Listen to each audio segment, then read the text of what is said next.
Assalamualaikum warahmatullahi wabarakatuh. Perkenalkan, nama saya Dina Rohali, NPM 2151020030.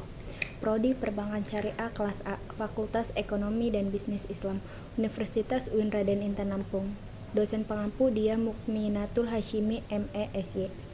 Di sini saya akan mereview jurnal Qiraatul Quran, materi tentang keutamaan Al-Quran. Judul jurnal keutamaan amalan tadabur Al-Quran terhadap pelajar tahfiz. Penulis Maisaroh Tulhuda, Mat Jafri, Moh Faizul Lamri Mohsad, dan Sobri Muhammad, tahun 2018.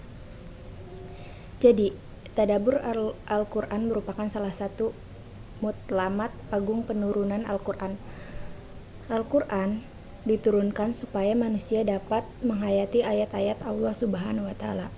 Tadabur adalah perkataan yang berasal dari bahasa Arab melalui kata dasar dabaro yang bermaksud penghujung bagi sesuatu di belakang dan penelitian kepada penghujung dan perkara selepasnya. Perkataan tadabur di dalam Al-Quran pula merujuk kepada penelitian dan memahami apa yang ada di balik makna ayat Al-Quran. Oleh sebab itu, tema tadabur ini adalah sinonim dengan tadabur Al-Quran. Konsep tadabur ini adalah sinonim dengan tadabur Al-Quran.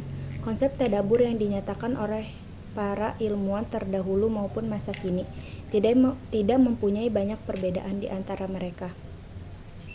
Tadabur bermaksud memikirkan di balik sesuatu, yaitu akibatnya renungan dan memikirkan secara mendalam terhadap makna Al-Quran, mengkaji serta menghayati setiap ayat yang difahami secara berulang-ulang kali, serta dapat mengamalkan hasil tadabur dalam konteks kehidupan sehari-hari.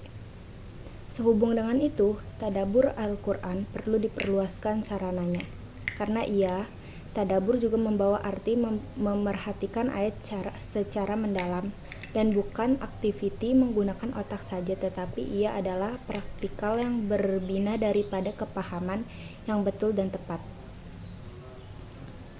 Berikutnya keperluan tadabur Al-Quran. Yang pertama, mendengar Al-Quran dengan konsentrasi. Yang kedua, menjaga setiap huruf Al-Quran semasa tilawah. Yang ketiga, memahami ayat yang dibaca dan dihafal. Yang keempat, menghayati dan merasa khusyuk dalam pembacaan. Yang kelima, beramal dengan wahyu.